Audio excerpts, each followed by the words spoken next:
Xin chào quý vị và các bạn. Chào mừng đến với chương trình Á Lục Ký. Có một câu chuyện được truyền tai trên mạng xã hội Trung Quốc suốt nhiều năm qua, rằng tại một phim trường ở miền đông Trung Quốc đã có tới 1 tỷ lính Nhật bị giết chỉ trong vòng 1 năm. Nhưng cũng trong khoảng thời gian đó, ở ngoài đời thực, Trung Quốc và Nhật Bản vẫn trao đổi với nhau hơn 300 tỷ đô la hàng hóa mỗi năm. Một bên là kẻ thù không đội trời chung trên màn ảnh, một bên là đối tác thương mại hàng đầu ngoài đời thực. Sự mâu thuẫn đến mức phi lý này chính là điều chúng ta sẽ cùng giải mã hôm nay. Tất nhiên, con số 1 tỷ lính Nhật là không có thật. Đó là một câu đùa cay đắng của chính báo chí Trung Quốc để châm biếm điều gì đó. Nhưng câu đùa này lại ẩn giấu một sự thật hoàn toàn có thật. Đó là ở Trung Quốc tồn tại một ngành công nghiệp trị giá hàng tỷ đô la, được xây dựng chỉ để kể đi kể lại một câu chuyện duy nhất: cuộc chiến chống Nhật Bản suốt hơn 30 năm qua và vẫn đang tiếp tục cho đến tận hôm nay. Trước khi bắt đầu, Á Lục Ký muốn nói rõ một điều. Chương trình này không có tham vọng phán xét đúng sai, cũng không đứng về phía nào. Mục tiêu của chúng tôi là mang đến góc nhìn, số liệu và những câu hỏi đáng suy nghĩ để mỗi người xem tự rút ra kết luận của riêng mình. Hôm nay chúng ta sẽ cùng đi từ một phim trường tại tỉnh Chiết Giang, nơi hàng trăm nghìn người từng đóng vai lính Nhật bị giết đi giết lại mỗi ngày, cho đến những văn bản chính sách được ban hành từ 30 năm trước, những vụ bê bối tài chính rúng động cả nền công nghiệp điện ảnh, và một buổi chiều năm 2012 khi cơn giận trên màn ảnh bước ra ngoài đường phố thật.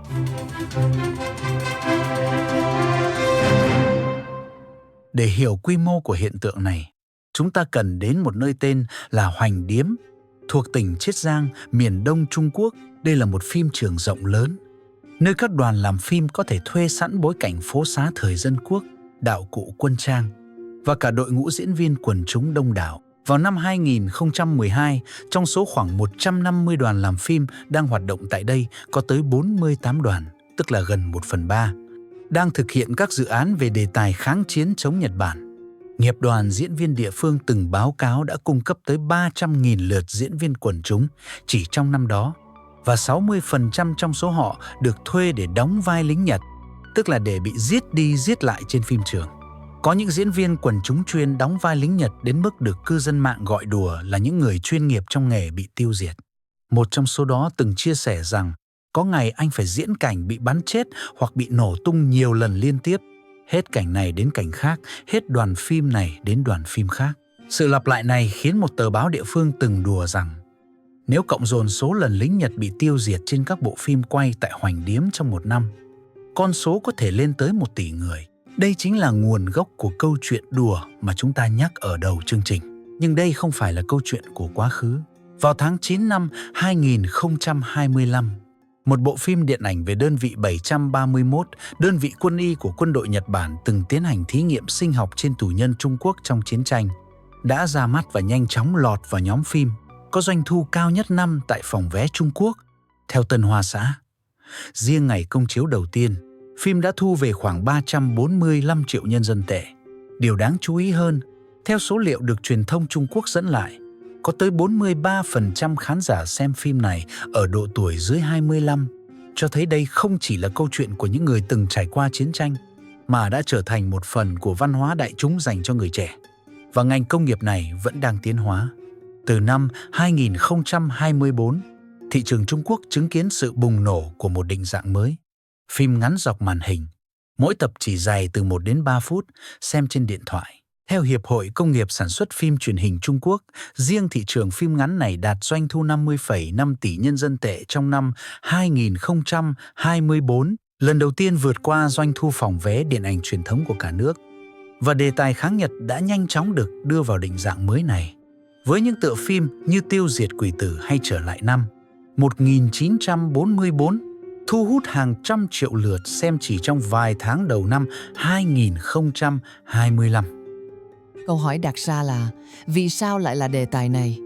Tại sao trong hàng trăm chủ đề có thể khai thác, ngành công nghiệp giải trí Trung Quốc lại đổ dồn vào chiến tranh chống Nhật đến vậy? Nhiều người bên ngoài Trung Quốc mặc định rằng đây là mệnh lệnh trực tiếp từ chính quyền trung ương, rằng có ai đó ngồi viết kịch bản rồi ép các đài truyền hình phát sóng. Nhưng khi nhìn kỹ vào cơ chế vận hành, bức tranh phức tạp hơn nhiều. Gốc rễ tư tưởng của câu chuyện này bắt đầu từ đầu thập niên 1990, sau khi Liên Xô sụp đổ, phong trào dân chủ nổi lên ở Đông Âu, và đặc biệt là sau sự kiện Thiên An Môn năm 1989, ban lãnh đạo Đảng Cộng sản Trung Quốc đối mặt với một câu hỏi sống còn. Làm thế nào để duy trì sự đoàn kết của một xã hội đang thay đổi nhanh chóng khi hệ tư tưởng đấu tranh giai cấp truyền thống không còn đủ sức thuyết phục thế hệ trẻ?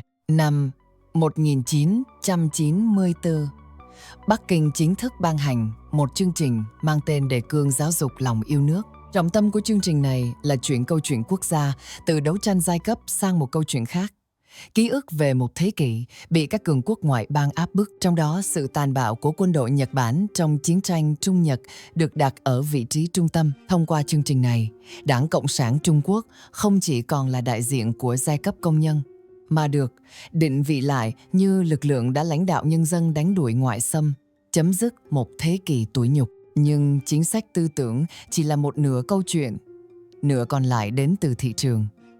Cơ quan quản lý phát thanh truyền hình Trung Quốc trong suốt nhiều năm liền đã liên tục siết chặt các thể loại giải trí khác. Năm 1994, phim nước ngoài bị giới hạn không quá 15% thời lượng phát sóng giờ vàng. Đến năm 2006, phim hoạt hình nhập khẩu bị cấm hoàn toàn trong khung giờ vàng, khiến thời lượng phát sóng phim truyền hình Nhật Bản trên các kênh lớn giảm từ 123,8 giờ năm 1993 xuống còn 0 giờ vào năm 2005. Sau đó, cơ quan này tiếp tục hạn chế phim hình sự năm 2004, rồi đến phim cổ trang năm 2006. Kết quả của những lần siết chặt liên tiếp này là gì? Dòng vốn đầu tư của các công ty truyền thông tư nhân, vốn cần tìm một nơi an toàn để rót tiền vào, bị dồn vào một lối thoát gần như duy nhất còn lại. Đó là đề tài lịch sử cách mạng, mà trong đó chiến tranh chống Nhật là mảnh đất màu mỡ nhất. Một nhà sản xuất chỉ cần tuân thủ một công thức đơn giản, nhân dân Trung Quốc hiện lên kiên cường, quân đội Nhật Bản hiện lên tàn bạo, là bộ phim gần như chắc chắn vượt qua được cửa kiểm duyệt. Nói cách khác, đây trở thành vùng đất an toàn chính trị gần như duy nhất mà nhà đầu tư có thể yên tâm bỏ vốn, trong khi mọi thể loại khác đều mang rủi ro bị cấm sóng bất cứ lúc nào. Hai nhà nghiên cứu truyền thông là Vương và Chu, trong một công trình công bố năm 2021, đã mô tả cơ chế này như một dạng quan hệ ủy thác, trong đó nhà nước đặt ra luật chơi tư tưởng, còn các công ty tư nhân là bên thực thi, phải tự chịu trách nhiệm về lãi lỗ. Và chính vì phải tự lo lãi lỗ, các nhà sản xuất tư nhân không thể chỉ làm phim tài liệu khô khan. Họ buộc phải pha trộn thêm những yếu tố hút khách, hành động, gián điệp, tình cảm, kỹ xảo, cháy nổ. Nói một cách hình ảnh, đây giống như một ca đột biến gen. Lớp vỏ bên ngoài là lòng yêu nước nghiêm túc, nhưng phần lõi bên trong lại được nhồi đầy chất liệu của phim siêu anh hùng giải trí giá rẻ. Và chính ca đột biến này đã tạo ra thứ mà khán giả Trung Quốc sau này gọi bằng một cái tên riêng.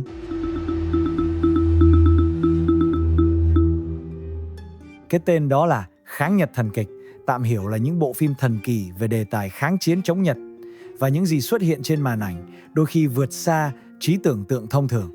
Trong bộ phim mang tên Kháng Nhật Kỳ Hiệp phát sóng năm 2011, có một cảnh quay nổi tiếng, trong đó một nhân vật phe kháng chiến dùng tay không xé toạc cơ thể một người lính Nhật làm đôi. Cảnh quay này sau đó được cư dân mạng Trung Quốc gọi đùa là một trong những đặc sản của phim trường hoành điếm.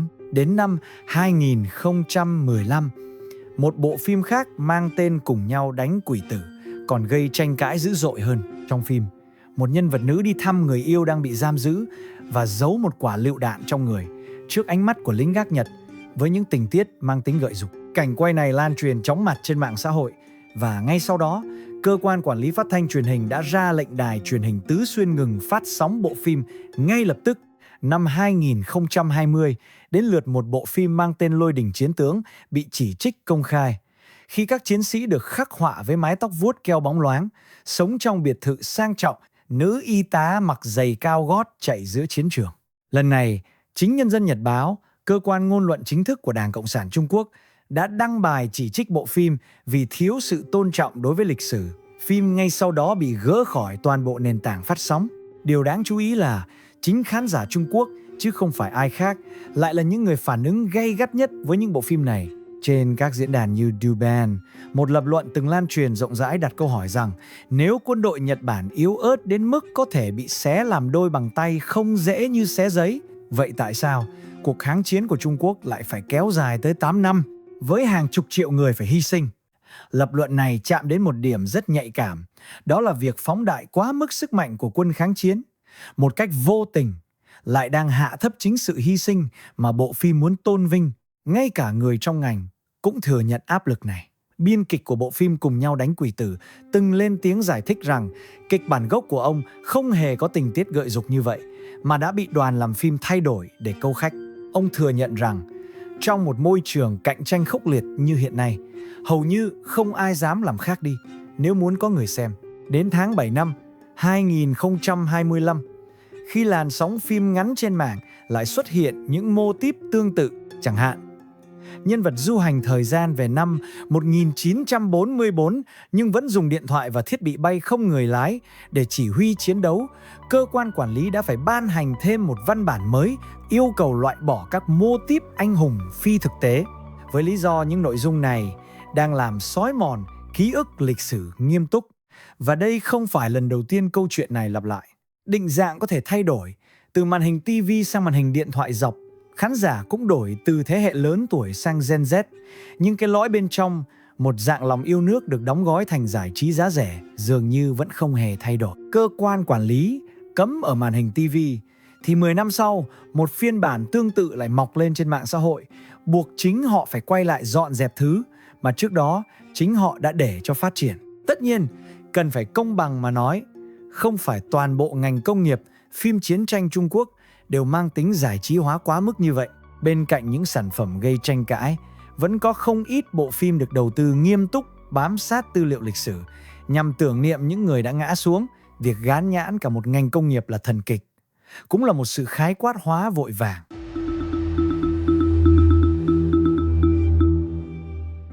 Nhưng có một câu chuyện còn lớn hơn nằm phía sau tất cả những thước phim này. Đó là sự đối lập gần như phi lý giữa những gì xuất hiện trên màn ảnh và những gì đang thực sự diễn ra trong quan hệ giữa hai quốc gia. Nếu một người hoàn toàn xa lạ với chính trị quốc tế chỉ xem truyền hình Trung Quốc mỗi tối, họ có thể nghĩ rằng nước này đang chuẩn bị cho một cuộc chiến toàn diện với Nhật Bản. Nhưng số liệu kinh tế lại kể một câu chuyện hoàn toàn khác. Kể từ năm 2005, Trung Quốc đã trở thành đối tác thương mại lớn nhất của Nhật Bản. Đến năm 2025, tổng kim ngạch thương mại song phương giữa hai nước đạt 322,2 tỷ đô la Mỹ. Tính đến năm 2024, Trung Quốc, bao gồm cả thị trường Hồng Kông, chiếm tới 22,2% tổng giá trị xuất khẩu và 22,3% tổng giá trị nhập khẩu của Nhật Bản. Nền kinh tế Nhật Bản phụ thuộc nặng nề vào hàng tiêu dùng và nguyên liệu từ Trung Quốc. Trong khi Trung Quốc cần nguồn vốn đầu tư, công nghệ bán dẫn và máy móc chính xác từ Nhật Bản để vận hành cỗ máy sản xuất khổng lồ của mình.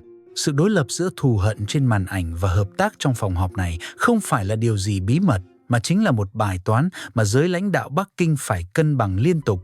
Làm sao vừa duy trì tinh thần dân tộc trong nước, vừa không khiến các tập đoàn Nhật Bản hoảng sợ rút vốn. Để hiểu rõ hơn phần tối của bức tranh này, chúng ta cần nhắc đến một bộ phim mang tên Đại Oanh Tạc, kể về vụ ném bom của không quân Nhật Bản xuống thành phố Trùng Khánh trong chiến tranh.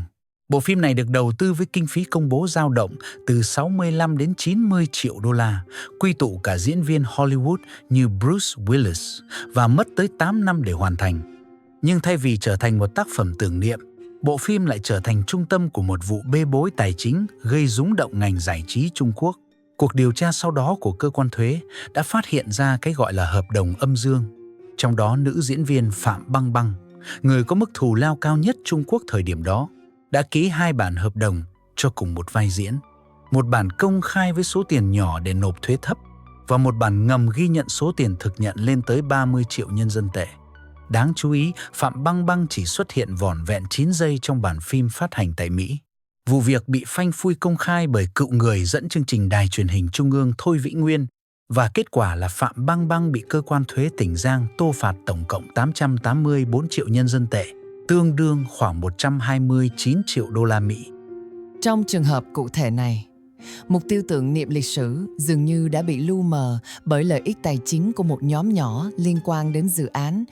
Danh nghĩa tôn vinh lịch sử dân tộc đã trở thành một tấm bình phong tài chính gần như hoàn hảo, bởi hiếm có cơ quan nào dám kiểm toán gắt gao một dự án được gắn mác yêu nước cho đến khi nó vỡ lở. Sau vụ việc, hoạt động kiểm duyệt tài chính trong ngành phim ảnh Trung Quốc bị siết chặt đáng kể, khiến gần 1.884 công ty sản xuất phim và truyền hình phải đóng cửa hoặc tuyên bố phá sản ngay trong năm đó. Nhưng có lẽ ví dụ rõ ràng nhất cho thấy ranh giới mong manh giữa chủ nghĩa dân tộc trên màn ảnh và chủ nghĩa dân tộc ngoài đời thực lại đến từ một buổi chiều tháng 9 năm 2012 tại thành phố Tây An. Thời điểm đó, tranh chấp giữa Trung Quốc và Nhật Bản quanh quần đảo mà Trung Quốc gọi là Điếu Ngư và Nhật Bản gọi là Senkaku đang lên đến đỉnh điểm sau khi chính phủ Nhật Bản quyết định quốc hữu hóa một số hòn đảo trong quần đảo này. Làn sóng biểu tình nổ ra tại hàng chục thành phố Trung Quốc và ban đầu, chính quyền dường như để cho các cuộc biểu tình này diễn ra tương đối tự do. Ngày 15 tháng 9, một người đàn ông tên Lý Kiến Lợi đang lái chiếc xe Toyota Corolla của gia đình thì bị một đám đông biểu tình chặn lại. Vợ ông đã cố gắng van xin đám đông đừng đập phá xe, thậm chí hứa sẽ không bao giờ mua xe Nhật nữa. Nhưng lời van xin không có tác dụng. Một thanh niên tên Thái Dương đã dùng một chiếc khóa xe đạp hình chữ U bằng thép đánh liên tiếp vào đầu ông Lý, khiến ông vỡ hộp sọ, tổn thương não nghiêm trọng và bị liệt vĩnh viễn. Vụ việc gây chấn động dư luận Trung Quốc. Năm 2013, Tòa án Nhân dân Trung cấp thành phố Tây An đã tuyên phạt Thái Dương 10 năm tù giam và buộc bồi thường cho nạn nhân 258.860 nhân dân tệ. Nhưng con số bồi thường đó không thể mua lại phần não bộ mà ông Lý Kiến Lợi đã mất. Vụ án này phơi bày một thực tế mà giới quan sát chính trị gọi là con dao hai lưỡi của chủ nghĩa dân tộc do nhà nước khuyến khích. Khi cơn giận được nuôi dưỡng suốt nhiều năm qua, truyền hình bùng phát thành hành động thực tế. Nó không còn phân biệt được đâu là kẻ thù trong lịch sử và đâu là chính đồng bào của mình. Ngay sau vụ việc, lực lượng an ninh Trung Quốc đã phải can thiệp mạnh tay để dập tắt các cuộc biểu tình, cho thấy một nghịch lý, chính quyền đã để ngọn lửa cháy lên. Nhưng đến khi ngọn lửa đó lan quá xa, chính họ lại phải là người dập nó. Vậy giới học thuật quốc tế nhìn nhận hiện tượng này như thế nào? Giáo sư Rana Mitter, chuyên gia về lịch sử và chính trị Trung Quốc hiện đại tại Đại học Oxford, trong công trình nghiên cứu của mình, cho rằng việc Trung Quốc liên tục nhắc lại ký ức về Thế chiến thứ hai không đơn thuần chỉ để khơi dậy hận thù, mà là một nỗ lực xây dựng điều ông gọi là huyền thoại lập quốc mới. Theo ông, dưới thời Mao Trạch Đông, lịch sử kháng Nhật ít được nhắc đến, vì phần lớn các trận đánh lớn khi đó do quân đội Quốc dân Đảng của Tưởng Giới Thạch thực hiện. Nhưng từ thập niên 1980 trở đi, khi Trung Quốc trỗi dậy mạnh mẽ hơn trên trường quốc tế, việc kể lại câu chuyện này, bao gồm cả việc nhắc đến vai trò của quân đội Quốc dân Đảng, giúp Bắc Kinh khẳng định mình là một trong những quốc gia đã góp phần đánh bại phát xít và là một trong những người kiến tạo trật tự thế giới sau năm 1945. Một góc nhìn khác đến từ giáo sư Trịnh Vượng, thuộc Đại học Seton Hall, tác giả của một nghiên cứu về ký ức lịch sử trong chính trị đối ngoại Trung Quốc. Ông cho rằng chương trình giáo dục lòng yêu nước năm 1991 ra đời ngay sau khủng hoảng chính danh hậu Thiên An Môn đã tạo ra một cấu trúc tâm lý mà ông gọi là vinh quang được lựa chọn và tổn thương được lựa chọn.